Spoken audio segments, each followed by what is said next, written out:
Homiladorlik vitamini deb tan olingan bitta dori vositasi bor. U vitamin ayollarda follikullarning yetilishi va puch bo'lmasligiga olib keladi. Erkaklarda urug' sifatini yaxshilab beradi. Ikkinchidan, ayollarda endometriyni qavatini yaxshilab, unga homila o'rnashishini osonlashtirib beradi. Uchinchidan, gormonlar fonini yaxshilab, ayollarda siklni normaga keltiradi va har oy ovulyatsiya bo'lishini barqarorlashtirib beradi.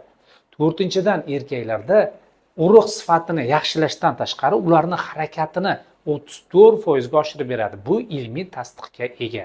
Va bu dori vositaning nomi vitamin E hisoblanadi. Bu vitamin ko'proq bizni pishloq, tuxum, zig'ir moyi, o'zimizda yong'oq va avokado kabi mahsulotlarda juda ham ko'p. Agar dori vositani siz dorixonalardan oladigan bo'lsangiz, unda 400 единицаligini bittadan bir mahal faqat shifokor nazoratida ishingizga to'g'ri keladi.